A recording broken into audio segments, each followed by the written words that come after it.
Okay, I'll go ahead and get started by officially welcoming you guys. Welcome to Wat Tung Yu. Sawadee Kap, Sawadee Kap. Welcome to all of you guys.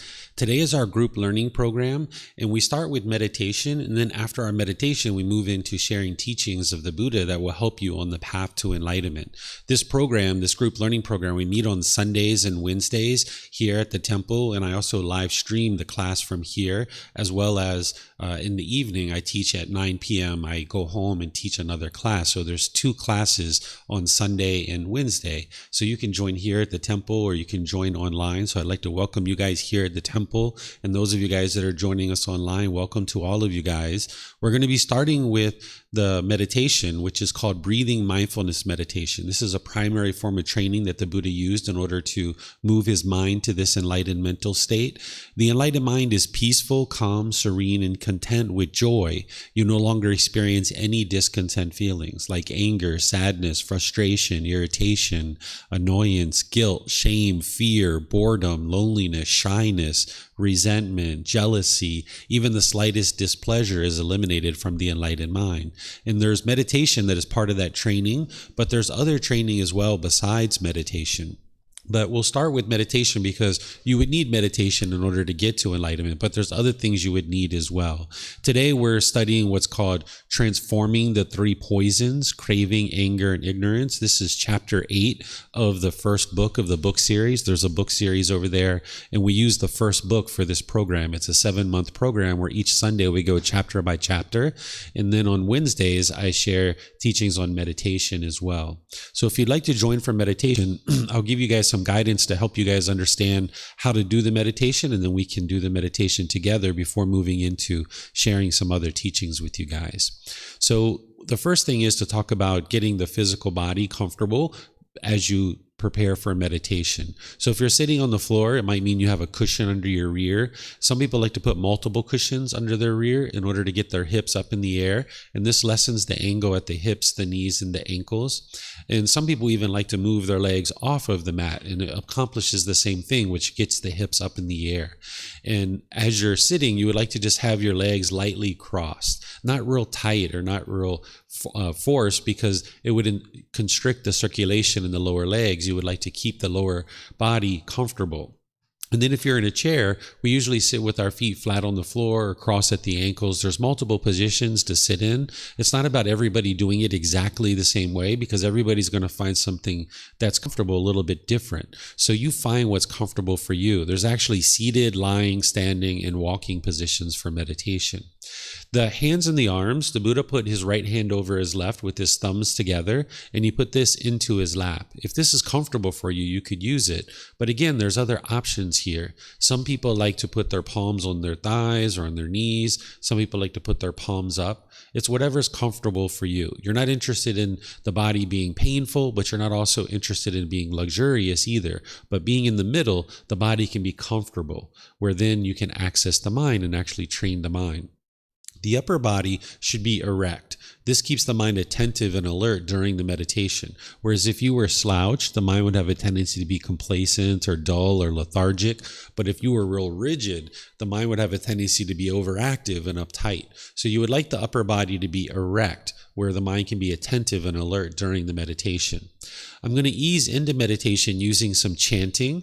In these chants, they're on a laminated sheet over there on the table, which you're welcome to get. And if you need more cushions, you're welcome to get whatever you need. These chants are in the Pali language. This is the original language of the teachings of the Buddha, which is no longer a spoken language today.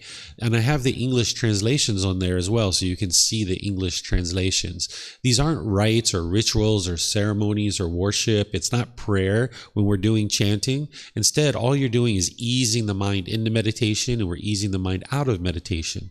During the lifetime of the Buddha, he used chanting as a way to help his students commit the teachings to their memory, that he would teach orally. And as he would teach orally, nobody wrote anything down because the technology to write things down hadn't made its way to that part of the world. So he would just teach orally. And as he was teaching orally, every 2 weeks, his students would recite his teaching teachings word for word through chanting as a way to commit them to memory and then to be able to actually practice the teachings. So the chanting that we do today, it's not in order to remember the teachings, because we have books, we have videos, we have podcasts, we have things like this to be able to capture the teachings. Instead, we do it as a way to help become aware of the mind and aware of the breath and ease the mind into meditation and get more benefit out of the meditation itself. So I'm going to be doing chanting, which you guys are welcome to join along in if you like. Again, the sheets are over there on the table if you'd like to get those.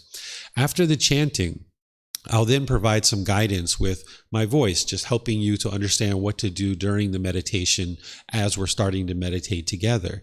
And then after the instruction, I'll just be quiet, and then we'll all be meditating. Those of you guys here at the temple and those of you guys online will just be meditating together. There'll be a period of time where we'll be meditating, and then we'll come out of the meditation with some chanting as well. And then from there, we'll move forward with our class. So if there's anything you guys need, like cushions or a meditation or a chanting sheet, feel free to get that. And by the way, for those of you guys here at the temple, there's a bathroom in the back of the room. The very last door is a working bathroom. You're welcome to use the bathroom at any time that you need that. And we even have water here that students provide through their donations, that if you guys would like some water to keep yourself refreshed during the class, you're welcome to help yourself to any kind of water that you like. So as you get these chanting sheets and you start looking at the English translations, you might notice that there's a lot of respect and a lot of gratitude for the Buddha. I suspect that his students actually created these either during his life or after his death. The Buddha wouldn't have created something like these chants, because a Buddha has eliminated the ego and arrogance and conceit. They wouldn't be walking around puffed up and boastful and arrogant and looking down on people. They wouldn't have taught their students, he wouldn't have taught his students to chant things like this in order to honor and respect him. But if you learn from a teacher like a Buddha who is sharing teachings to help you move from this anger and sadness and frustration to this complete peace and joy in the mind that is permanent, you would have deep admiration and respect for this person, because they don't want anything from you. A Buddha doesn't expect anything from you. They're not trying to get anything from you. Instead, they're just dedicating their life to sharing the teachings that it takes to get to this enlightened mental state. So I suspect his students, having deep admiration and respect for him, created these chants as a way to honor him and respect him, either during his life or after his death. So I chant these as a way to ease the mind into meditation and for other reasons as well. And I teach students how to do this at different times in various courses and retreats that I teach. I will teach students how to actually do the chanting. So if you would like to chant along, even if you've never chanted before, feel free. If not, you might just decide to close the eyes and just start breathing in through the nose and out through the nose. So I'll go ahead and I'll be back with some guidance on meditation.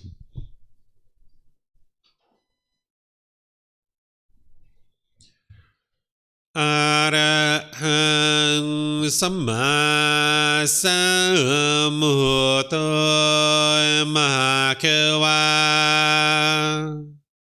Bhutang Mahakavanhang Apivateyami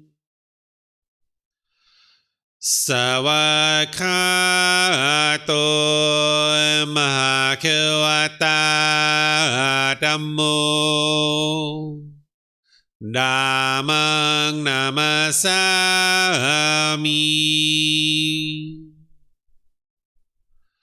Supatipano Mahakavato Savaka Sangho Sanghang Namami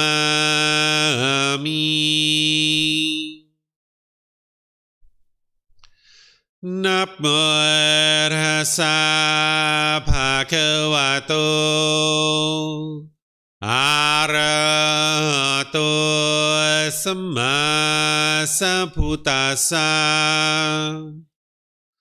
Namo Tassa Bhagavato Arahato Samma Sambuddhassa นะโมตัสสะภะคะวะโตอะระหะโตสัมมาสัมพุทธัสสะอิติปิโสมหะคะวะอะระหังสัมมาสัมพุทโธวิชาจารณังสัมพุทโธสัคคะโตโรกาวิโตอนุเตโรปุริสาดามาสติสัตตาตาวาปมานุสนังโหโตภาควาติ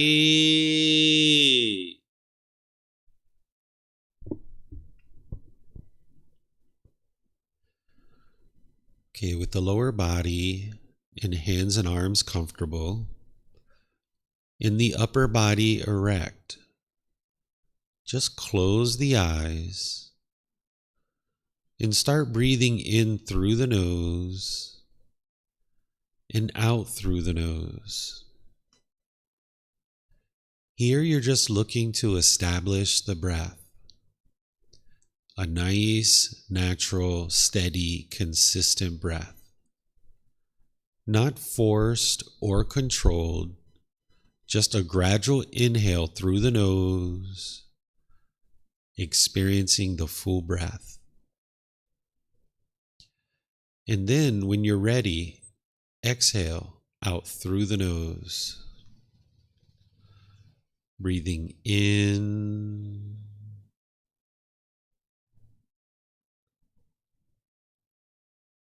and out.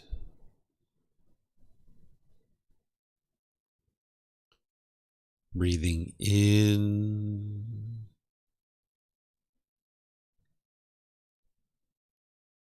and out.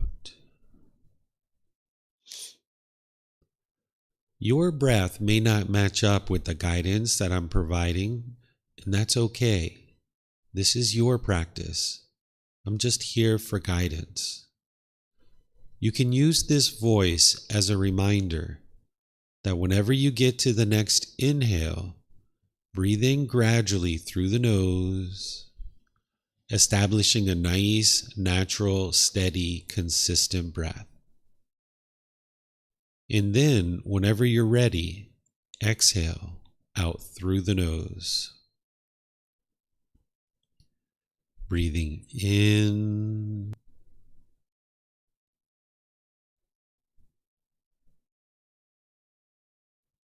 and out.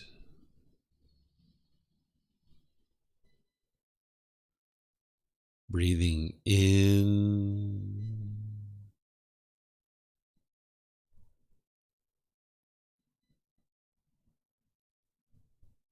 and out.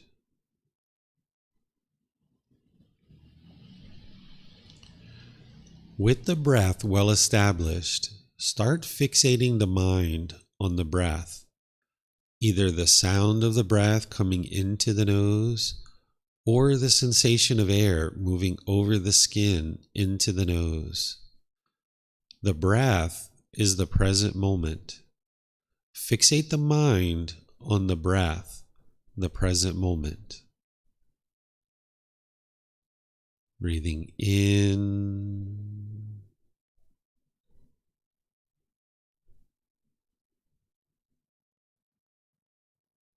and out.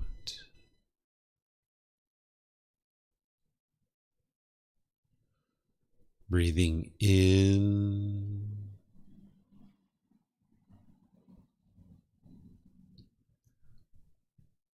and out.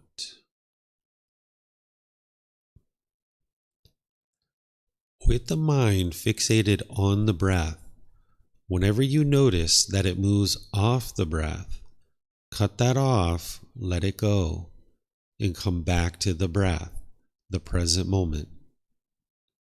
No need to observe the thought, label it, judge it, analyze it, or even try to figure out where it's coming from. Just whenever you notice that the mind is moved off the breath, cut that off, let it go, and come back to the breath, the present moment.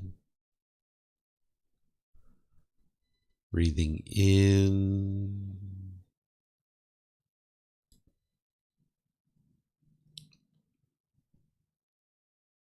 and out.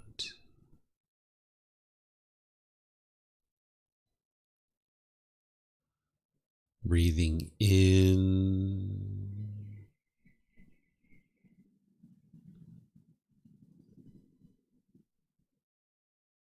and out.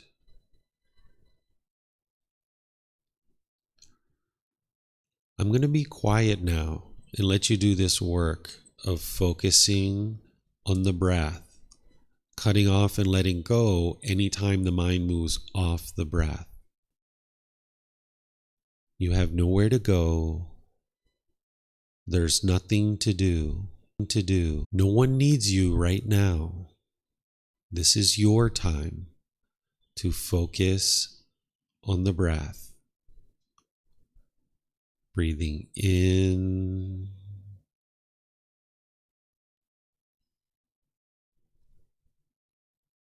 and out.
อะระหังสัมมาสัมพุทโธมหาเขวาพุทธังมหาเขวันหังอภิวาเทมิสวากขาโตมหาเขวตาธัมโมธัมมังนามัสสามิสุปฏิปันโนมหาเขวโตสาวกสังโฆสังฆังนามามินะโมตัสสะภะคะวะโตอะระหะโตสัมมาสัมพุทธัสสะนะโมตัสสะภะคะวะโตอะระหะโตสัมมาสัมพุทธัสสะนะโมตัสสะภะคะวะโตอะระหะโตสัมมาสัมพุทธัสสะอิติปิโสมหาเขวาอะระหังสัมมาสัมพุทโธวิชาจารณังสัมพุทโธสัคคาโตโรกาวิโตอนุเตโรปุริสาธัมมาสติสัตตาตวาปมนุสนังพุทโธภควาติ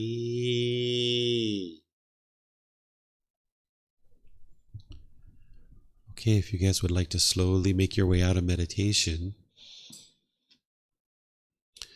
So I'll just once again welcome all of you guys, including those of you guys that joined us since we started meditating. Welcome to all of you guys here at the temple as well as online. Welcome to everyone.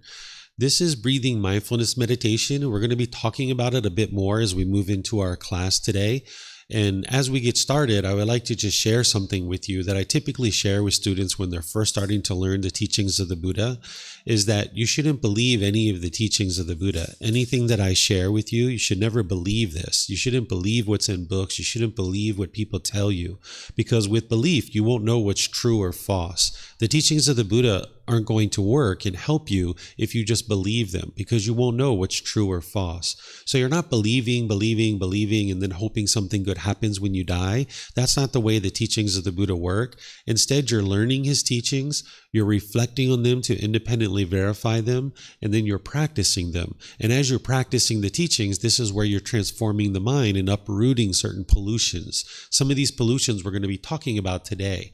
The Buddha discovered these 10 individual pollutions in the mind that cause it to experience things like anger, frustration, irritation, annoyance, all those discontent feelings that I was mentioning. But instead, when you transform your mind, it moves to this enlightened mental state where the mind can be peaceful, calm, serene, and content with joy. You'll experience this concentration, the focus, the clarity of mind, the deep memory. You'll see that your personal and professional relationships blossom. You won't have this harshness and roughness and hostility in your relationships. You'll notice that you're not even in a bad mood anymore. You'll never experience a bad mood anymore once your mind gets to enlightenment, because you've eliminated the conditions of the mind that are causing the bad mood to occur. And in order to accomplish that, you can't do that with belief. With belief, you don't know what's true or false. So what you're doing is you're looking to learn teachings through a class like this or a course or retreats. You're looking to read. You're looking to spend time with a teacher and talk personally about personal challenges that you're having with the path to enlightenment. And you're developing your life practice and cultivating wisdom. And it's this wisdom that's going to help you to learn how to train your mind and move to this enlightened mental state. So what the Buddha taught is not rules or commandments, or he wasn't trying to convince you to do anything. Instead, he was sharing with you the natural laws of existence of how to train your mind and awaken it to the wisdom of how to then function in the world with peace and with joy. Because when you lack wisdom, you'll have struggles and you'll have difficulties. When you come to a certain decision, you'll really struggle with that decision, and you'll really have a lot of difficulties trying to figure out, what would be the wisest thing for you to do. But when you have wisdom, you won't have those struggles and difficulties. So that's why it's so important to cultivate wisdom, that you don't believe any of the teachings. So the Buddha taught what I refer to as the natural laws of existence. He's explaining the natural laws of things that are occurring around you in this world and helping you to be able to see those natural laws more and more clearly. And that's where your independent verification of these teachings comes in, that you learn them, you reflect on them to independently verify them, and then you practice them. And that's how you actually can get to this wisdom. The same thing occurred as we were growing up. We had a lack of wisdom of the natural law of gravity, and we struggled and had difficulties. We fell down, we hit our head, we busted our elbows or our knees, we broke our toys. We had all kinds of difficulties with the natural law of gravity.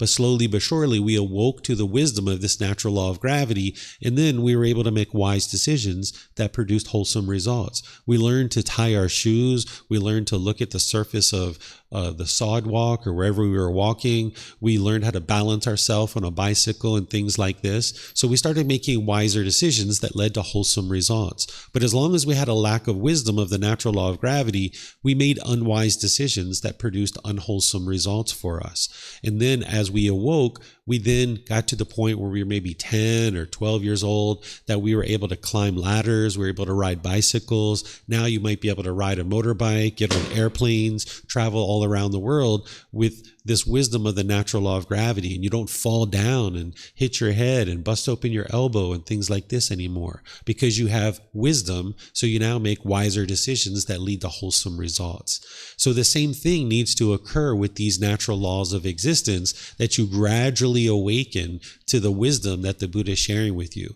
So the teachings that I share with you today, don't believe what I'm sharing with you. Instead, as I'm teaching you and I'm helping you to learn, start independently reflecting on how this is potentially being experienced in your life. Because what I'm going to explain to you is these three poisons, or three unwholesome roots, or three fires. This is the way they're referred to. These are three things that are in the unenlightened mind, and they affect you in your daily life and the certain results that you experience in life. And as long as you don't understand what these three poisons are, and you don't understand the solutions to them, you'll continue to have certain struggles and difficulties in the world. But by you awakening to the wisdom of these three poisons, or these three unwholesome roots, or these three fires, you'll gradually be able to get to the point where you can not only understand these poisons or pollutions, but you'll be able to implement the solutions and transform the mind and move it closer and closer to this enlightened mental state. So as I talk and as I share with you about these teachings, you should be able to see through your own direct experience of things that you've done in this life, things that you've experienced. You'll be able to confirm that these three poisons are currently in your mind, and your mind's being affected by this. And then as you uproot these pollutions and eliminate them using the solutions that the Buddha shares, you'll also be able to see that the mind becomes more peaceful and more joyful. Your relationships become more harmonious, that you start being able to spend time with people in more peaceful and loving and kind and caring ways. And as we go, you're welcome to ask any and all questions. I'll be pausing at different times so that you guys can ask any questions that you like. If you're here at the temple and you'd like to ask questions, we have microphones in the white bowl there, that if you use the microphone, the people online will be able to hear you. There's a switch on the front of it. You just get the microphone and turn on the switch, and then you hear at the temple, and they'll be able to hear you online as well. And those of you guys that are online, whether you're in Facebook, YouTube, or Zoom, you can put your questions into the comment section. I'll be able to see those questions. And if you're in Zoom, you can electronically raise your hand and ask any questions that you like, and we'll be able to hear you here at the temple as well.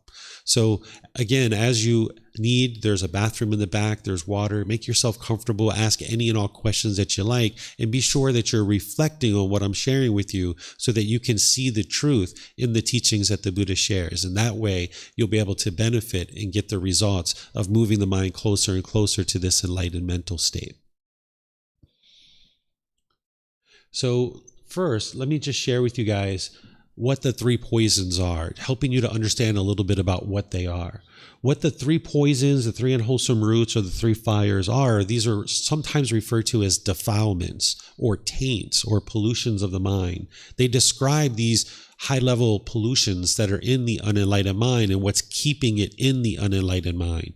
As you get going on the path to enlightenment and you learn more, you start to understand the pollutions in more detail. They're called the 10 fetters. These are the individual pollutions that the Buddha discovered, and he explains to you what these are and how to actually eliminate them from the mind. But at a high level, you learn the three poisons or the three unwholesome roots or the three fires, because this helps you to be able to get deeper into the teachings. The Buddha kind of layers his teachings. When you first get started on the path to enlightenment, you learn what's called the Four Noble Truths. This is where a person will typically start out. In all the foundational programs that I teach, all the various courses and retreats, I will start with the Four Noble Truths. This particular program, we've been teaching now for about maybe 3 months or so. So you guys are coming in on chapter 8 of this particular book in this particular program.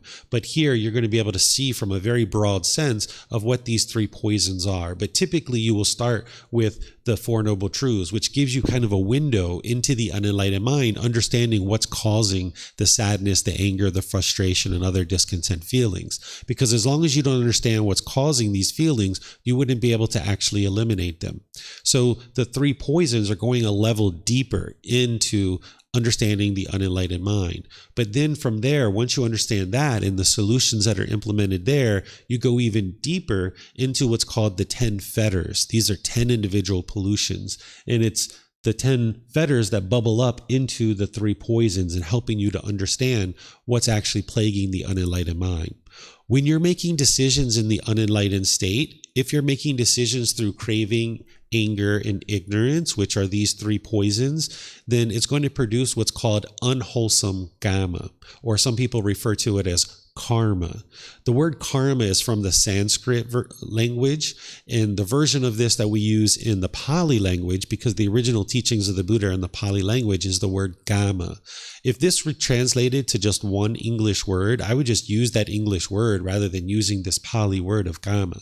But it doesn't translate into just one English word. So this word gamma still needs to be used. What the word gamma or karma is its cause and effect, or action and result. It's the results of your decisions. It's not punishments and rewards. It's not mystical or magical. It's not like a dark cloud that's following you around. There's no being that's deciding who gets punished and who gets rewarded based on the natural law of gamma. It's a natural law that's functioning at all times. And this is one of the primary natural laws that you're awakening to on your journey to enlightenment, is awakening to the natural law of gamma, to understand this cause and effect, or action and result, the sequencing of events. And when you make decisions through these craving, anger, and ignorance, through these three poisons, it's going to produce unwholesome results. Because as you're going to hear, the craving, anger, and ignorance is going to motivate these unwise decisions that then produce unwholesome results. But there's antidotes to these, and I'm going to share those antidotes and the solutions or the remedies with you so that you can see how to move the mind away from these poisons and into these wholesome roots, so that then you can make wise decisions that produce wholesome results in your life. The Buddha doesn't tell you what you should or shouldn't do in your life. He doesn't give you rules or commandments. He just teaches you how to eliminate these pollutions from the mind, and you'll find the right answer. But when your mind is polluted with craving, anger, and ignorance, you'll struggle to find the right answer that is beneficial to you, because there's always countless right decisions in any particular situation. There isn't just one, right decision, so to speak, or one wise decision. Each individual situation has multiple variables. So the Buddha can't give you a decision tree and say, if this happens, do that.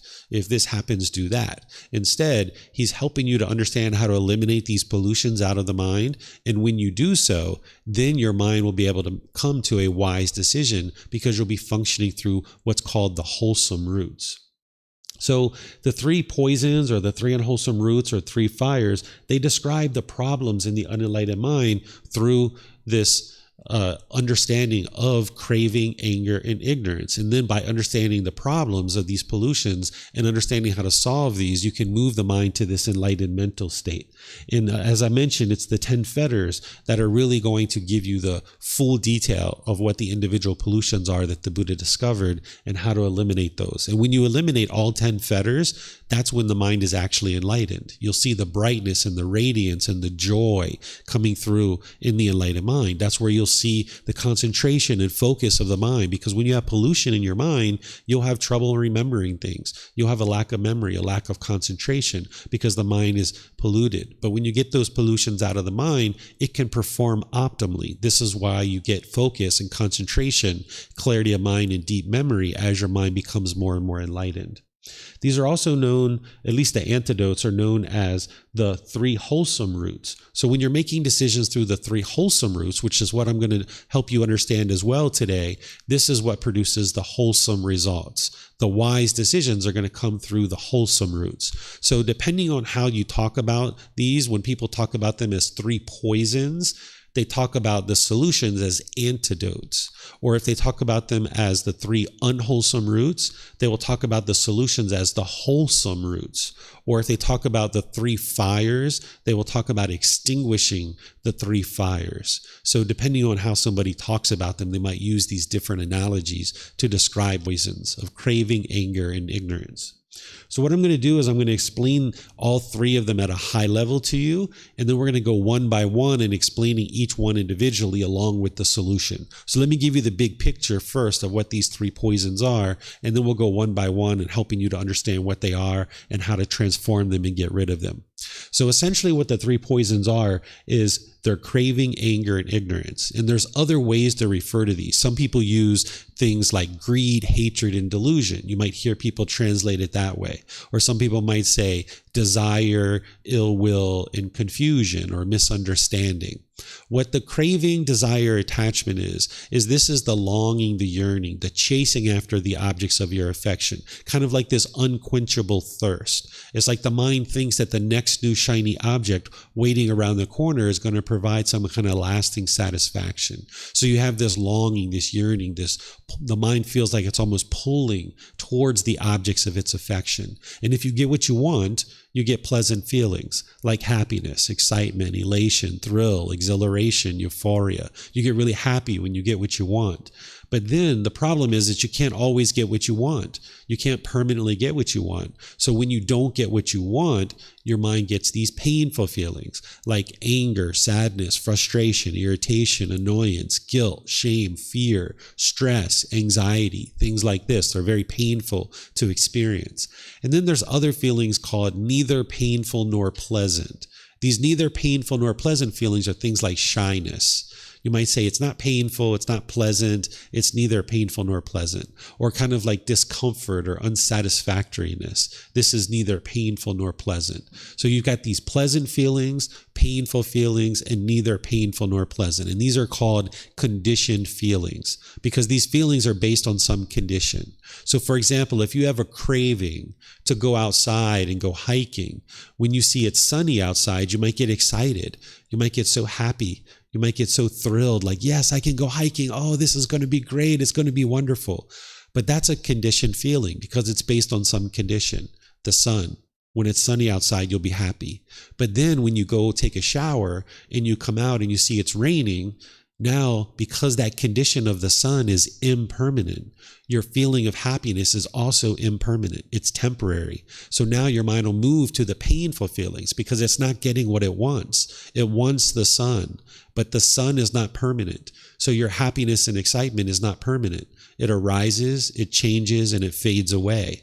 So now your mind moves to the sadness or frustration or irritation when you see it's raining or some other weather outside, perhaps. It depends on what your cravings, desires, attachments are. Each person has different ones in their own mind. So when there's craving, desire, attachment in the mind can't be permanently peaceful. It can't be permanently joyful. It can only be happy when it gets what it wants.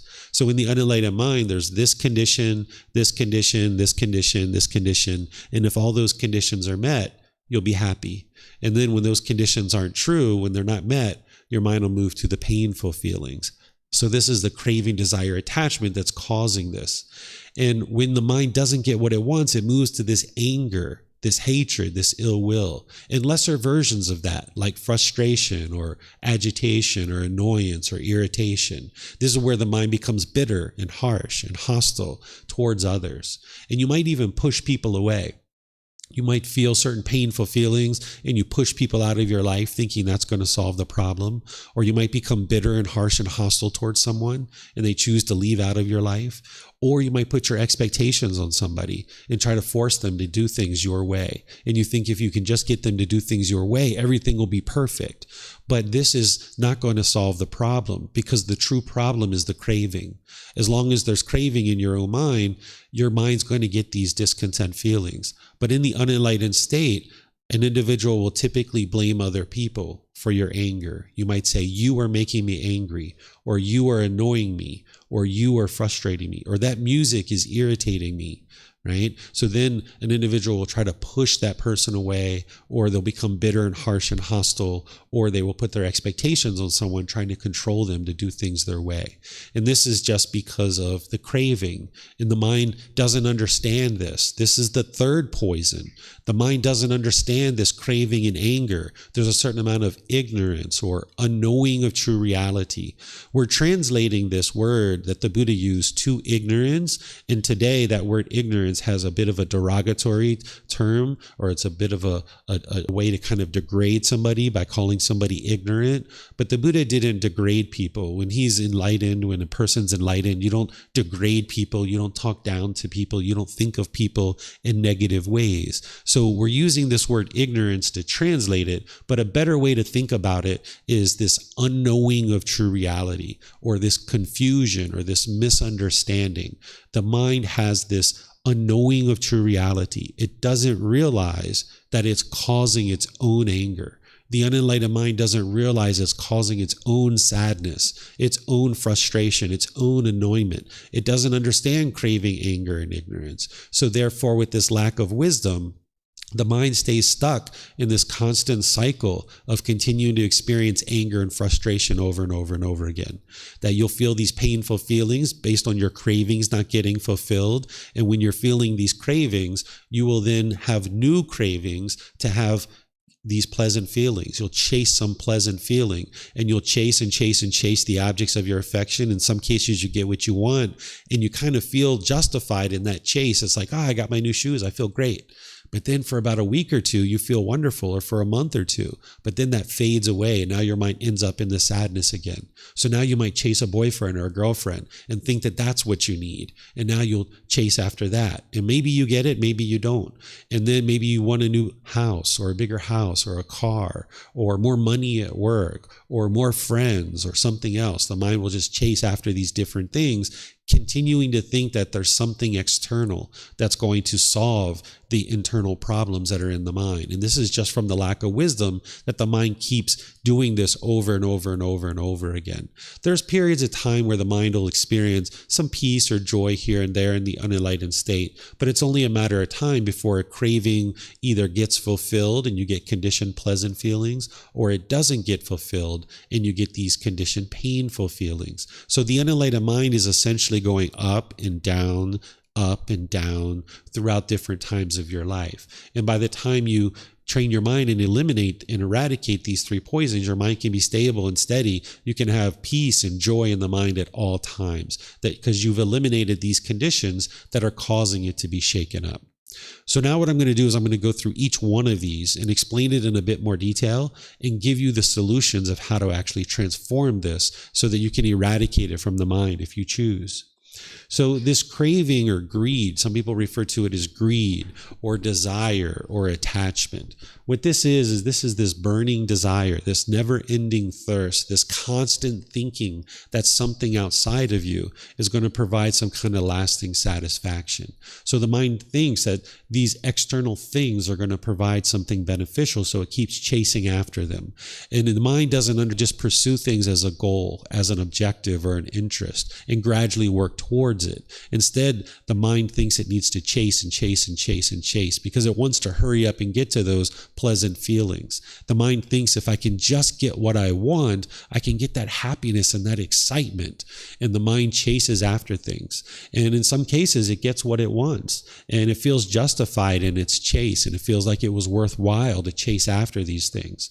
But the mind doesn't understand that because it allowed itself to get these conditioned pleasant feelings, and it's a condition based on some condition, that eventually it's going to end up in the painful feelings. Because if you allow the mind to get conditioned pleasant feelings based on some condition, that condition is not permanent. So when that condition changes, now the mind's going to end up in the painful feelings.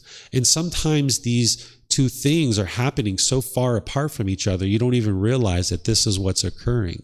So for example, if you have an idea that you would like to get a new job, wonderful. You might need to go get a new job. But if you chase it and chase it and chase it and chase it, almost obsessively trying to chase after this new job, you can only be happy if you get the job. If you don't get the job, you'll be angry or you'll get frustrated or irritated. But let's just say you get the job.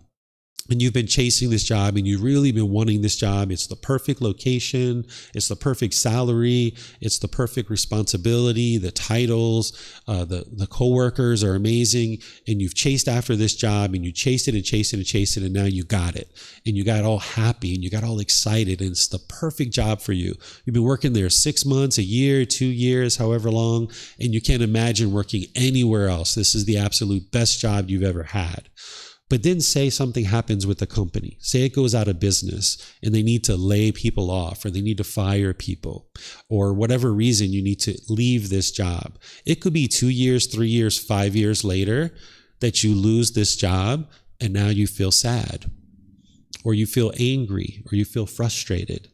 The reason why is because the mind was having craving when you first were getting the job. You had this longing and yearning, chasing after this, and you got those conditioned pleasant feelings.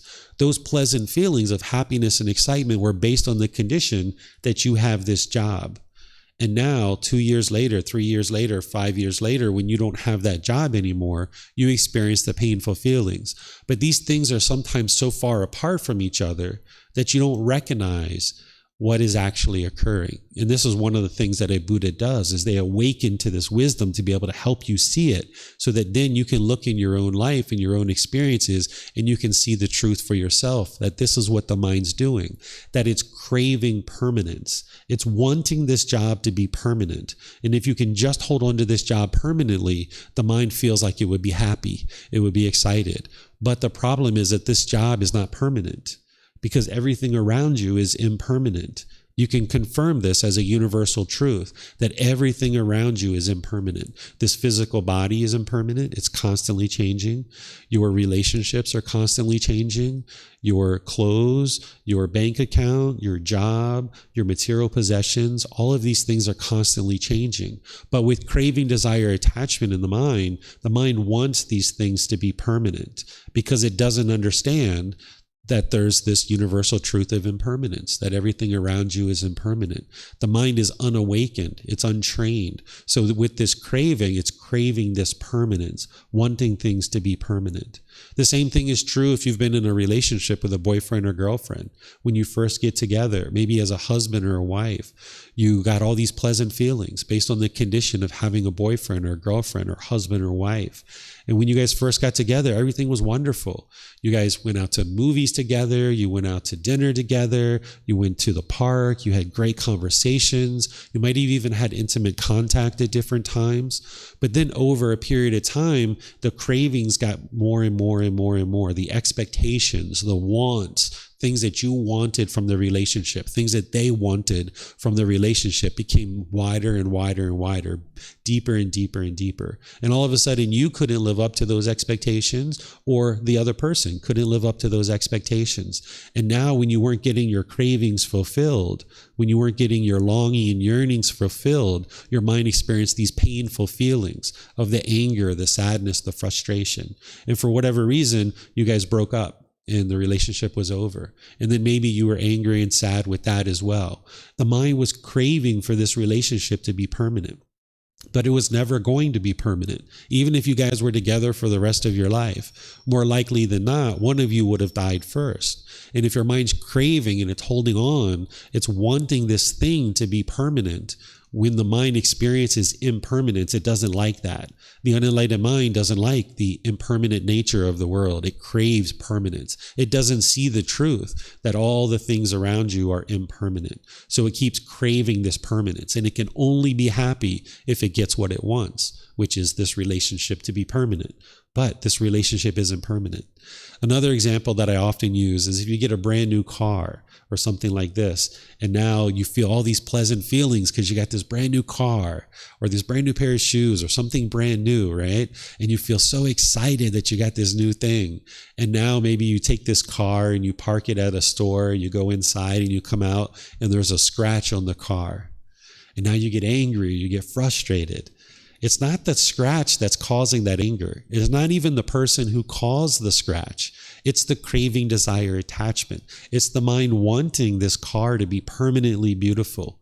We're not talking about what's right or wrong, right? Like it would be wonderful if nobody ever scratched your car. But that's not the world we live in. We live in an impermanent world. This car is going to get a scratch at some point. The tires are going to need to be changed. The windshield wipers are going to need to be changed. The upholstery inside the car is going to fade away. It's going to get marks on it. It's going to get stains on it. This is what happens. So as long as the mind is craving for this car to be permanent, or this relationship to be permanent, or this job to be permanent, when you meet with impermanence, because all these things are impermanent, your mind will become angry or frustrated or irritated. So if you allow your mind to get conditioned pleasant feelings of happiness, excitement, elation when you acquire certain objects of your affection, then it's only a matter of time before those conditions change, and now your mind ends up in the painful feelings. So by the time you eliminate craving, desire, attachment from the mind, you get to this unconditioned joy, where the mind can just be joyful all the time. There isn't all these conditions in the mind that need to be met in order for you to experience happiness. Instead, your mind is just always happy. Because when you have conditional happiness, you can only be happy temporarily. You can only be happy if certain conditions are met. But if you can get to unconditioned happiness or unconditioned joy, you can be happy all the time. If it's raining outside, you can be happy. And also when it's sunny too, you can be happy, right? You don't base your inner feelings on some condition. If your bank account is here or your bank account is here, you can still be happy. But if you have your emotions and your feelings attached and clinging to what your bank account is, you can only be happy when your bank account's a certain level. And then when you get your bank account up to that level, you might feel happy for a period of time, but then you want more. And now the mind works and works and works and works and works and works to get to that. And you're happy for a period of time, but then you want more. This is the unquenchable thirst. This is the craving. Do you guys see what I'm talking about? Do you experience this in your life? Right? So you can independently verify that this is the truth. This is what the unenlightened mind is experiencing, this craving, desire, attachment, or wants, or expectations. The way that you solve this is with the teachings of the Buddha, with breathing mindfulness meditation and generosity. These are two individual practices that you implement into your life to gradually train the mind to let go. And we did breathing mindfulness meditation this morning. This is one of the trainings that we use in order to train the mind. So when you're doing breathing mindfulness meditation, the goal isn't to eliminate the thoughts. Sometimes people think that's the goal because you're focused on the breath, and whenever your mind moves off the breath, you're taught to cut that off and bring the mind back to the breath. Your goal isn't to eliminate your thoughts. Instead, what you're doing is you're developing mindfulness or awareness of the mind. You're developing concentration to be able to focus on the breath and maintain your focus. And when the mind moves off the breath, which it will do, even when your mind's enlightened, you're able to easily cut that off and let it go and bring the mind back to the breath. Because with craving, desire, attachment, the mind will hold on to things. There'll be certain selfish desires that the mind's chasing after. It's longing, it's yearning. So if you have mindfulness or awareness of mind, you can observe that your mind's pulling towards something, that it's chasing after something. If you've ever been in the mall and you've been walking and you felt like, oh my goodness, new shoes. Oh, I just got to have those new shoes. Oh, new phone, new computer. Oh, I got to have that. Oh, new clothes. And you just chase after it.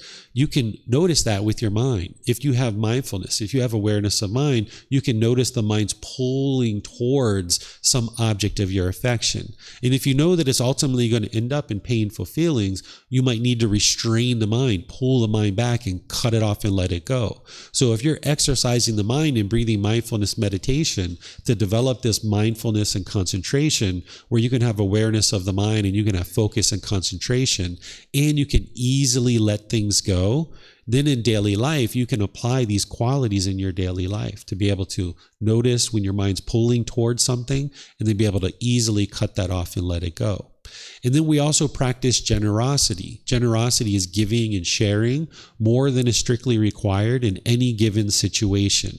This is your time, your effort, your energy, your resources, and you don't have any expectation of anything in return. Because when there's craving in the mind will become selfish. It will hold on. It will want things to be pleasing for yourself.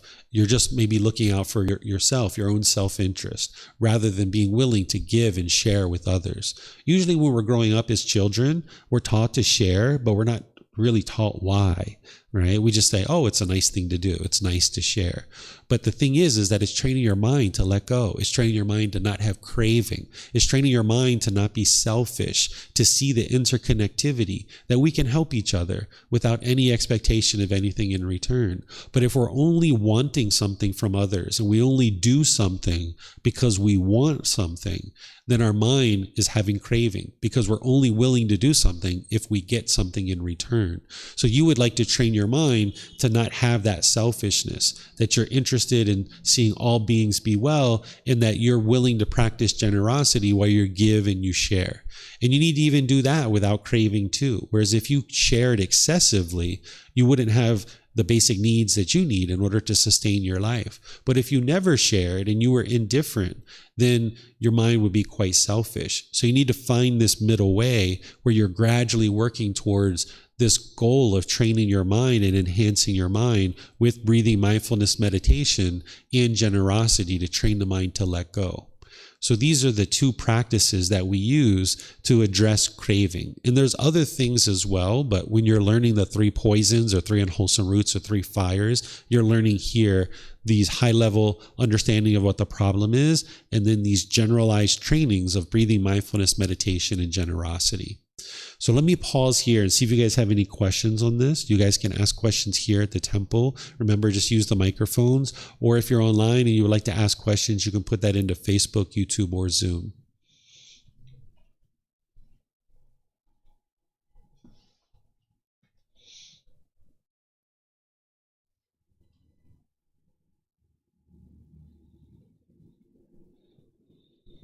No questions?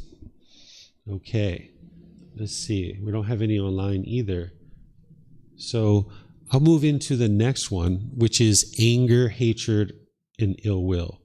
we use these stronger words to describe this particular poison, and all the poisons we use these strong words. But understand there's a spectrum. Even with craving, there's a spectrum. There's this longing, yearning. There's almost this obsession that the mind can be craving and longing, yearning for something. But then there can just also be like kind of like the mind wants something. And if it gets it, it gets kind of like happy. But if it doesn't get it, it kind of just gets irritated.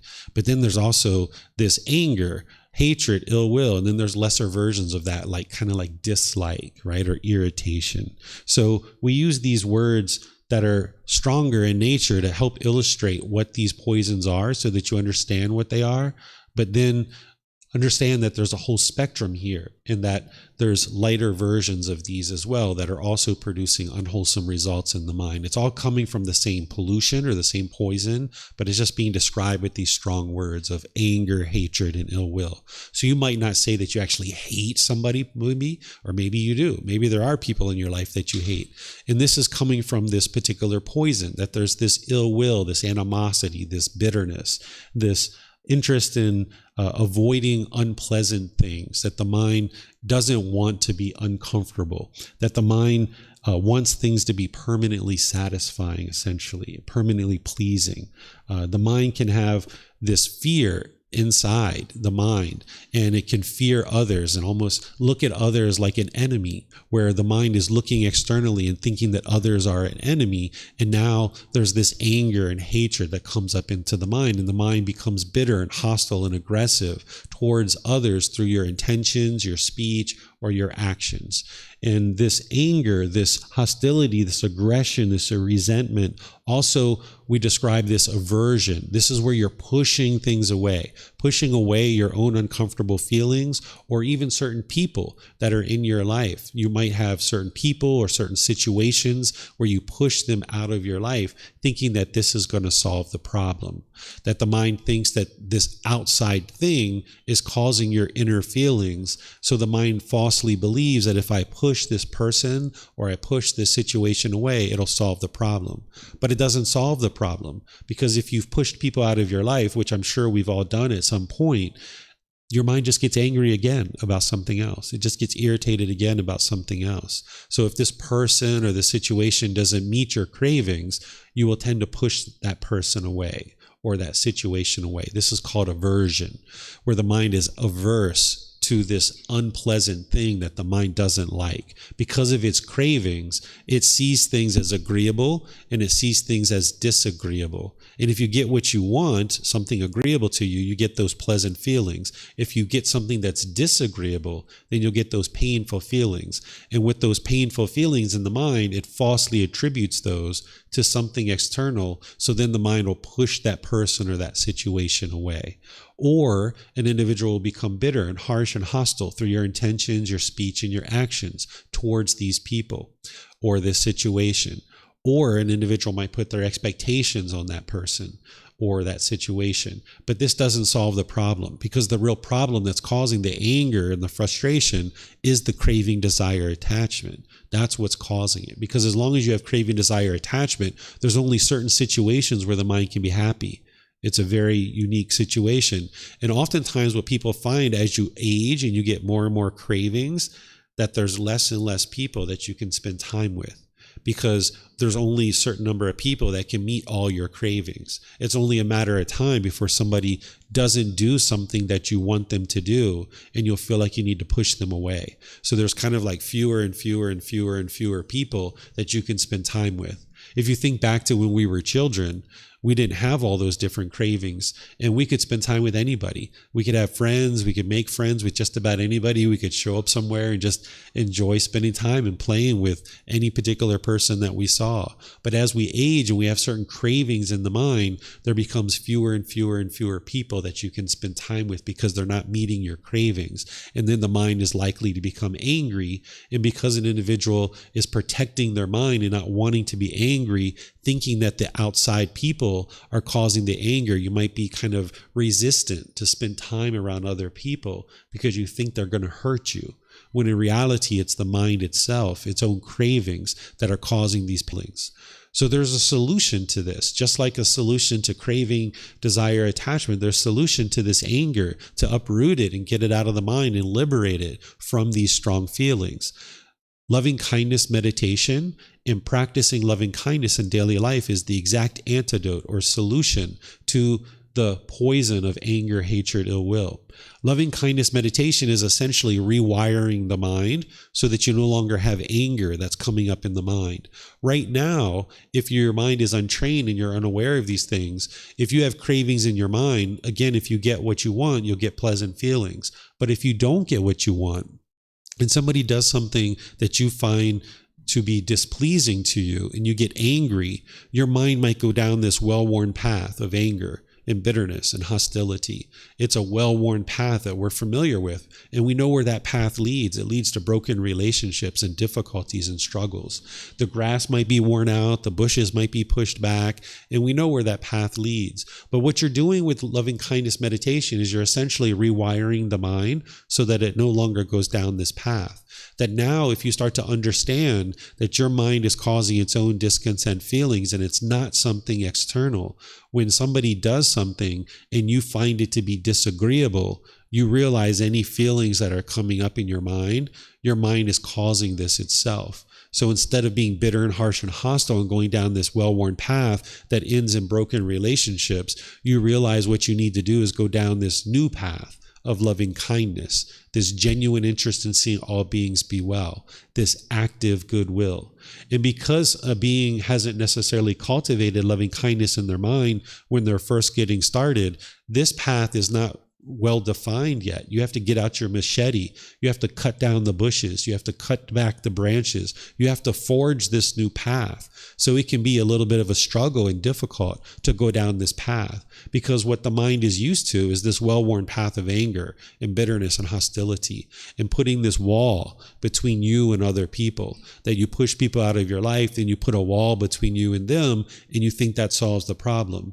But it doesn't, because you just hold on to that resentfulness. And then this just hurts you over and over and over again. So what you're doing is you're looking to break down these walls, get out your machete and create this new path. And it's going to be a challenge. So that's why the Buddha gives you this technique of loving kindness meditation to rewire the mind so that you can get to a point where the mind is no longer having hateful thoughts or frustration or agitation or annoyance, but instead you can get to the point where the mind has an active goodwill towards all beings, a genuine interest in seeing others be well. So you train your mind in meditation using these techniques of loving kindness, and then you go out into the world and practice through your intentions, your speech, and your actions to be loving and kind. This is where the real transformation is happening.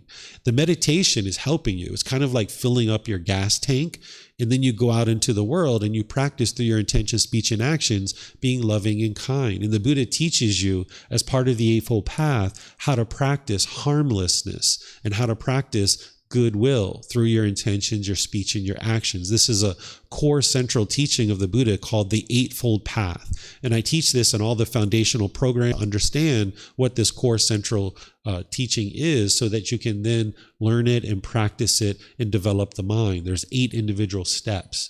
So practicing loving kindness through your intention, speech, and actions, you start learning how to be loving and kind, even when someone's doing something that you disagree with. Oftentimes we think that everybody has to agree with us, and if they don't agree with us, then we can't be their friend or we can't associate with them because we don't agree with them. But you can get to the point where you understand that disagreement is normal and you don't have to fight.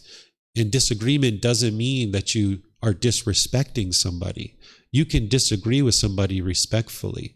But nowadays, with people having so much craving in their mind, they feel like if you disagree with them, they feel disrespected and they'll get angry because their mind's craving permanence. They're craving this permanent agreement, but it's not possible to permanently agree with people. Not everybody's going to, because we've all had different experiences in life. We're going to have different opinions. We're going to have different views. And it doesn't mean that one person's right and another person's wrong. It's just that we've had different experiences. So of course we're going to disagree on certain things. But disagreement doesn't mean that we can't love this person. What love is this genuine interest in seeing all beings be well, this unconditional love.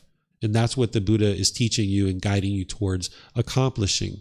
What we tend to understand in the unenlightened state is we have this misunderstanding of love.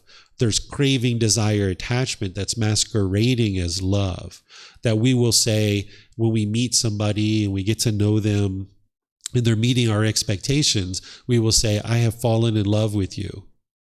And then we go for a period of time and we get to a point where they're not meeting our expectations anymore. And we say, I don't love you anymore. I've fallen out of love with you. But this isn't actually love. This is craving, desire, attachment, masquerading as love. There's no such thing as conditional love, but we might call it conditional love. That if you meet these conditions, I will say I love you. But if you stop meeting these conditions, I don't love you anymore. This is actually selfishness. It's not actually love. It's craving, desire, attachment. It's longing, yearning. So this is what we might call conditional love. Again, conditional love doesn't exist. It's not actually true love. But this is not true love. That one is saying, I'm falling in love with you, and now I'm falling out of love with you. But if you understand what true love is it's unconditional love. I love you as you are. I don't want you to be different. I'm not trying to force you to be different. I'm not trying to control you to be different. I'm not having selfish desires to try to want you to be a different way. I just love you as you are. I love this being and interested in seeing all beings be well and have this genuine interest in seeing them be well, this active goodwill. So this unconditional love, you just love somebody as they are, without trying to force them or control them to change based on your own selfish desires. But as long as the mind has cravings, you'll find it challenging to practice this true love or this loving kindness where you have this genuine interest in seeing others be well because you have certain selfish desires that you want mom or dad to be a certain way, or you want brothers and sisters to be a certain way, or your life partner or your children. You want them to be a certain way, and you can only be happy if they're that way. And when they don't do things the way you expect, you'll be angry or harsh or bitter, and it'll damage your relationships, and you'll find it challenging to reside in your relationships harmoniously. But when you train your mind with loving kindness meditation, and you have this genuine interest in seeing others be well, and you understand that you're going to disagree with what people do sometimes, and that's okay. That's impermanence. And you can love the person while being with what they choose to do. That's okay. That's a valid option. That oftentimes we think we can only love this person if we agree with everything that they do. But that's not love. That's craving, desire, attachment. You can get to the point where you can love the person while disagreeing with maybe their choices and decisions that they make. Because you're not going to agree with everything your parents do. You're not going to agree with everything your mom and dad do, or your brothers and sisters, or your boyfriends or girlfriends, or your children. You're not going to agree with them because they're going to do things differently than you because they have different experiences than you. They think differently than you. But if your love is contingent upon them doing things your way, then that's where the mind will become bitter and harsh and hostile, and it'll damage the relationships. So you can liberate the mind from all of that by practicing loving kindness meditation and by practicing loving kindness in your daily life through your intentions, your speech, and your actions. And as you're using breathing mindfulness meditation and generosity to bring down your cravings, you'll automatically experience less anger because you'll have less cravings. But then also when you couple that with the loving kindness meditation and practicing loving kindness in your intentions, speech, and actions, then you can get to a point where your mind's completely liberated, no longer experiencing these strong feelings. So where all of this is coming from, and I'll just let you guys ask questions on both of these at the same time, but where all of this is coming from is the ignorance. The whole reason why craving and anger continues to exist is because of the unknowing of true reality. The unenlightened mind just doesn't understand what it doesn't understand. It has a lack of wisdom. You guys may not have understood before you came to class today that your mind is causing its own anger. You still might not realize that if you haven't penetrated it enough and independently verified it. But you can independently verify that your mind is causing its own anger. But with the lack of wisdom, you'll continue to believe that other people are causing you to be angry or irritated or frustrated or some other discontent feeling. So when you awaken to the wisdom, when you gain this inner reflection and you independently verify the teachings of the Buddha, not just what I'm sharing with you today, but other teachings that he shares, when you independently verify them, you can see the truth for yourself and get to the point where the mind has wisdom. That's the exact opposite of this unknowing of true reality, because there's these certain wrong views, certain misperceptions, certain misunderstandings that the mind has in the unenlightened state. And you can eradicate those misunderstandings through belief. So this is why I started our talk today by saying, don't believe anything I say, because with belief, you don't know what's true or false. The mind will continue to have misperceptions. It'll have misunderstandings. What you're looking to get to is wisdom, where you know the truth with 100% certainty. And that's why I open up to questions and let you guys ask any and all questions that you like, so that if I'm explaining something that you don't understand and you can't see how your mind is causing its own anger and its own frustration, for example, ask me questions and I will help you to be able to see this more clearly. Because when you arise wisdom in your mind, you eradicate this ignorance, you can see the truth and you can start implementing the solutions. You can get to the actual solution. But as long as you push people away, as long as you're bitter and harsh and hostile, or you put your expectations on people, you won't be able to get to the solution. You'll continue to experience sadness and anger for the rest of your life. So the mind needs to awaken to this wisdom where you eliminate this belief of certain things that are in the mind and get to this independent verification through things like the Three Universal Truths, the Four Noble Truths, the Eightfold Path, the Five Precepts, the Brahma Viharas, the Natural Law of Karma, the 7 Factors of Enlightenment, extensive meditation training, eliminating the 10 fetters. There's several teachings that you would need to learn that you would then reflect on to independently verify, and then you would practice them in order to transform the mind and uproot this ignorance or this unknowing of true reality. And as you do, and you see the mind becoming more and more peaceful and more joyful, you'll know that the teachings that you're learning and that you're practicing are working to improve the condition of the mind. So this is the 3 poisons, or the 3 unwholesome roots, or the 3 fires. And then also I introduce you to the wholesome roots, which are generosity, loving kindness, and wisdom. Those are the exact opposites. So if craving, anger, and ignorance are the unwholesome roots, craving being the selfishness, the chasing after the objects of your affection, the anger being the hostility and bitterness and aggression, and then the ignorance or the unknowing of true reality, the misunderstanding. The exact opposites of those are generosity, where you're giving and you're sharing, the loving kindness, where you have a genuine interest in seeing all beings be well, and then the wisdom. And it takes time to gradually train the mind. You can't just learn in a 1-hour class, 2-hour class, and then transform the mind in the blink of an eye. You need to gradually train, gradually practice, and gradually experience progress. So I'm going to pause here and see what questions you guys have here at the temple. You can ask any questions you like, and those of you guys online as well. You have a question, ma'am? Mm-hmm. I see you had the mic.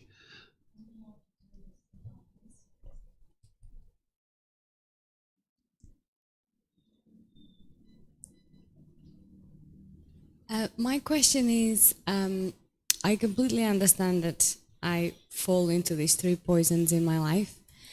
But what I struggle with is understanding where is the line that separates the loving kindness and compassion and unconditional love for others and our self-love. Like when you give a lot to others and you practice compassion and all of that, where is the line that separates when you have to put boundaries? What do you recommend that we should do when we feel like, I don't know, like things that are happening now in the world, where you feel that human rights are not being respected, and you feel that anger, and you feel frustrated. And I understand that with meditation, we can get to an enlightenment way of life and feel compassion even for the oppressor, which is really hard, but I believe that that's what we should aim for.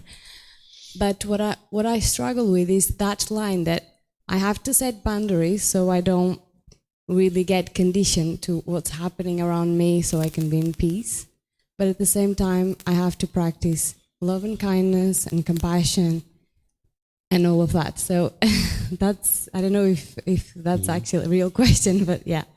Yeah, I can help you. So what people are describing today as boundaries, it's actually craving, desire, attachment. Setting boundaries is very unwise, because what the mind is saying is, this is my limit. This is what I want you to do. And if you don't do that, if you cross over that line, then I'm going to get angry and I'm going to get frustrated and I've got to push you away, right? Or some other thing, right? So a boundary is actually a craving, desire, attachment. And now an individual thinks, I need to communicate my boundaries. I need to teach my parents my boundaries. I need to teach my friends my boundaries. I need to teach my coworkers my boundaries. This is just expectations. I think that might be crackling a little bit. Is it still on? There we go. There it goes. So these expectations, that's what the boundaries are, is they're just expectations. And now an individual thinks that I need to teach everybody my expectations. And you're not going to be able to teach 8 billion people in the world how to do things your way. You're not going to be able to teach 8 billion people what your boundaries are, right? So instead, what you do is you cultivate wisdom and understanding in situations where it's wise to spend time with certain people, and in some situations it's not wise. So you can maintain loving kindness and compassion, which loving kindness is this active goodwill and compassion is the concern for the misfortune of others. You can maintain this in your mind and still choose to not associate with a certain individual. So say, for example, you meet somebody brand new, they're very friendly, they're very kind, they're very loving, you guys spending time together, you build a relationship together, and somewhere along the line, say they steal from you, or they're lying to you, or some other things like this. Okay, well, if you experience painful feelings, your mind is causing those painful feelings. This person can't cause you to feel painful feelings. They can cause you harm, like stealing from you, right? They can steal from you.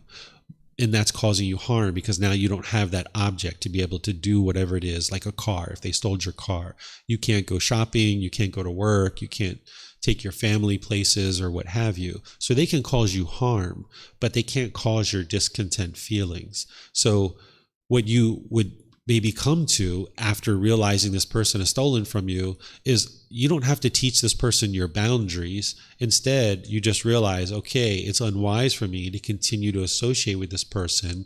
Let me get my car back. Let me do whatever I'm going to do, either go to the police or what have you, get my car back. And now I'm not going to associate with this person. I don't need to be angry at them. I don't need to be upset with them. I don't need to teach them a lesson. I don't need to teach them my boundaries. I'm just going to choose to move on and no longer be in a relationship with this person. But if you're experiencing painful feelings in the mind and you think that pushing this person away is going to solve that, it's not going to solve it. You might still choose to move on from the relationship, but if you have painful feelings, you need to eliminate your cravings to be able to eliminate your painful feelings. So there's aversion, which is pushing somebody away, falsely thinking that they're causing your painful feelings and that's going to solve the problem. That would be unwise. But if somebody is doing something that's harmful in your life and you choose to move on from the relationship, and then any painful feelings you're experiencing, you know your mind's causing it itself, and now you're working to eliminate those, but you're just making a wise choice through discernment to no longer associate with this person. Now you can move on into other relationships and experiencing new things without continuing to experience the harm that this person is causing. Does that make sense? So that's the first part. The second part is you talked about like injustices in the world, I think, or like things that are happening in the world. So this is the mind craving for the world to be a certain way, that the mind wants things to be a certain way. And this is common among, individuals, that they'll have certain cravings. Like when a war breaks out, someone might get sad or frustrated or angry that there's a war and that people are dying and that people are in difficult situations based on a particular war or something like this, or, certain poverty in the world or famine or disease or illness or things like this. So the unenlightened mind doesn't understand impermanence, that it's not possible for the world to be permanently peaceful at this point, because there's so many beings in the world that have craving, anger, and ignorance, that people are going around making all these unwise decisions. And while you probably wouldn't choose, I'll just use this example of a war, you probably wouldn't choose to start a war with another country.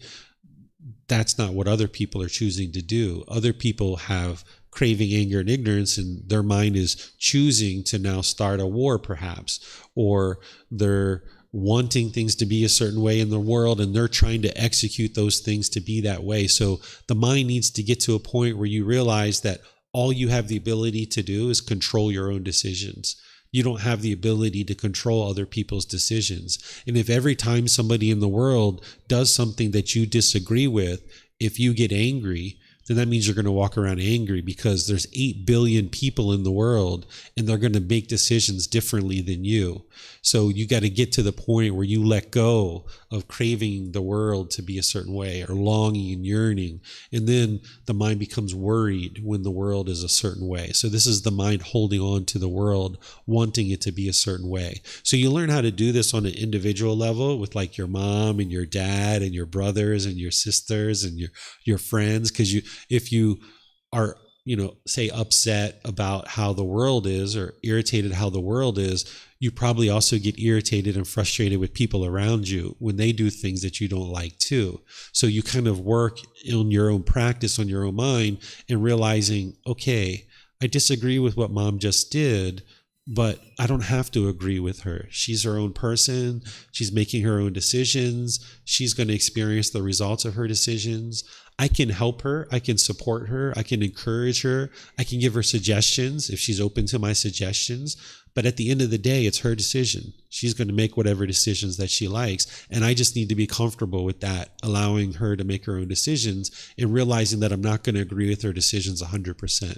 And then when you learn how to do that within your own relationships, you start realizing how to do that on a global level, that you're not going to agree with the leader of individual countries who are choosing to maybe start a war, or a criminal who might murder or rape or something like this. You're not going to agree with that. And you wouldn't choose to murder or rape, but this person has. And you disagree with their actions, but you can still have this genuine interest in seeing this person be well, and you can have concern for their misfortune without agreeing with what they did.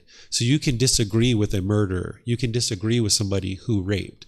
Right? You disagree with those decisions. They're unwise decisions. You wouldn't choose to do those things, but you can still maintain your love and your compassion, that you have a genuine interest in seeing this being be well, and you have concern for their misfortune. That might take real work. That might not be where you're at today, but through training your mind, you can get to the point where you can maintain your love, your kindness, and your compassion. Doesn't mean you're interested in going to dinner with this person, or you're going to hang out with them and go to the movies, right? But you can at least maintain your loving kindness and your compassion, where you don't have hateful thoughts towards this person because they're doing something that you disagree with. Does that make sense? Yeah. And it just takes work, gradual training, gradual practice, and gradual progress. Samantha, you have a question? My question is very similar to the young lady here. I was not quite sure how to discern the difference between aversion and, say, a wise decision, walking away from somebody. So I've had people in my life who were perpetually hurtful, and then also people that, let's say, were racist. And although I realized the feelings I had around them were uncomfortable, I also realized that they were unlikely to change or modify their behavior. And so at what point does it turn into a wise decision to remove yourself from that person? I have walked away from people who I felt uncomfortable with because I didn't feel that I could be around them. I had no ill will towards them. I just felt like, for my own self-preservation, that I needed to remove myself from that. So is there a difference there between aversion and, as she said, self-care, or should I have maintained contact and just tried to work through how I felt. Okay. So what aversion is where the mind's falsely believing that this person is causing your painful feelings, and the way to solve that is to push that person out of the way. That's what aversion is, where the mind's falsely believing. It has the wrong view, since you understand what right view is. It has wrong view, that it thinks that this person or this situation is causing my painful feelings, and the way to solve that is push them out of the way. That would be unwise, because it's not going to solve your discontent feelings. But there's also the decision, the wise decision, the discernment of choosing to move on from a relationship, realizing that what's going on here is unhealthy and it's not good for me. And even though I have painful feelings and I know I'm causing this myself, it still doesn't make sense for me to be in this relationship, and I'm going to move on, and I'm going to make a wise decision to do that. But the difference is that you maintain right view. You understand that your mind is causing its own discontent feelings. Let's just take an extreme example. Let's say you were in a relationship where someone was physically abusive, right? Of course, you're going to need to move on from this relationship. Otherwise, you're going to keep being physically abused. And it would be wise to move on from that relationship. But any kind of painful feelings that the mind's experiencing, even in that situation, the mind is causing it itself. It's craving, it's longing, it's yearning, it's holding on. And oftentimes, this is why people become regularly abused, because they hold on to the relationship, thinking that this person's going to change, wanting this person to change, hoping and yearning and longing. So they continue to get abused over and over. So when you understand with wisdom that if somebody has so much anger and so much hatred in their mind that they're willing to physically abuse you in a situation, and that they're going to continue to do that because anger doesn't just leave your mind like that. There needs to be a lot of work that somebody does in order to eliminate that. That if you understand that to be the case, then as soon as somebody puts their hands on you and aggressively hurts you, it's wise to move on, because this is going to happen again. And if you stay in the relationship, it's just teaching them that you've accepted it and that it's okay. So you can choose to move on, and you're the only one that's going to know when it's the wise decision. And this is an extreme example that I'm talking about here, but there's other things, like maybe people are lying, maybe people are stealing. I don't know, if you have a specific example you would like to use, you're welcome to share that, and I could give you some more specific advice. But there's going to be situations where someone's making unwise decisions and you disagree with their decisions, but it's not that it's harming you. It's not a decision that's harming you in terms of like taking your property or lying or gossiping or slandering you or damaging your reputation or things like this. If those things are occurring, obviously it's wise to move on. But it could just be that you disagree with the decision that they're making. It doesn't affect you. And in this situation, there's no need for you to eliminate the relationship, that you can continue in the relationship perhaps. And this is where you use things like the 5 precepts, since you've learned those, as kind of like your barometer, your threshold to determine. The 5 precepts are something I taught last week. And these are like 5 impactful decisions that can be made that cause you harm and cause other people harm. And you can use these as kind of like a barometer, as a threshold with your relationships. Because if somebody's killing, if they're stealing, if they're having sexual misconduct, if they're lying, if they're taking substances that cause heedlessness, it's causing havoc in their life. And if you associate with those types of individuals, it's going to cause havoc in your life because of your choice to associate with that. And you're not judging the person. You're not looking down on them, thinking that they're a bad person. But just with your wisdom of the natural law of karma, you know that it's going to affect them. So it's going to affect you too if you choose to be in a relationship with them. So you'll have to discern for each individual situation whether it's wise for you to maintain the relationship or move on. But no matter what you do, is if you experience painful feelings, it's because of your cravings, desires, attachments, and you need to work on that. Mm-hmm. All right. Any other questions here at the temple, or those of you guys online? No? Okay. So what I'll do then is just end class by thanking you guys for coming to learn. It's really wonderful when students decide to learn the teachings of the Buddha, because as you learn them, reflect on them, and practice them, your life will become more peaceful. The people around you, you'll be causing less harm as you interact with others. And then the world just slowly becomes more and more peaceful, more kind, more loving society. So you can train your mind and work on your mind to get liberated, and you'll find that your relationships will be more peaceful and more joyful. So thank you for choosing to learn and practice the teachings of the Buddha. If you would like to learn more, there's classes here on Sunday, Wednesday, and Saturday that I teach starting at 9 a.m. And then tomorrow we're starting a course. It's a foundational course Monday through Friday from 9 a.m. to 3 p.m. where students are going to be learning the basic core fundamental teachings of the Buddha to be able to build up your life practice to get to enlightenment. So you can come to this if you like. You can just come here tomorrow at 9 a.m. There's more information on our website at buddhadailywisdom.com.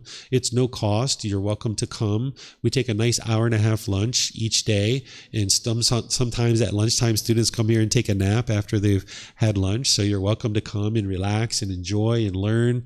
It's a really good foundational course to really get you started on the path to enlightenment, learning meditation, learning breathing mindfulness meditation in the seated, lying, standing, and walking positions, and other things as well. If you have questions on this course, you can let me know, or you can see the website. And as I mentioned, if you'd like to attend, you can just show up tomorrow at 9 a.m. We're going to be starting from here. And then next week on Sunday, I'm going to be in chapter 9 of this first book, Developing a Life Practice, The Path That Leads to Enlightenment. Chapter 9 is, what is Gama and how does it affect me? We're going to be studying the natural law of Gama in detail. Everything the Buddha taught in one way or another comes back to the natural law of Gama, of cause and effect. But now, after students have been studying with me for about 3 months in this group learning program, we're going to be penetrating into this natural law directly and talking about it specifically. And then on Wednesday, we're going to be in the group learning program doing meditation and learning other things as well. So you guys are welcome to attend Sunday, Wednesday, Saturday, or any of these courses or retreats that you see throughout the year. I teach them here, and oftentimes I'm live streaming the courses and retreats or the various classes on Sunday, Wednesday, and Saturday as well. So thank you all for joining. I appreciate that you came to learn, and perhaps we'll see you guys in a future class. Have a very lovely and wonderful rest of your day. Sawadee krap.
Thank you again for watching. Enjoy your meditation. Look forward to seeing you online and answering any questions that you might have. Thank you so much.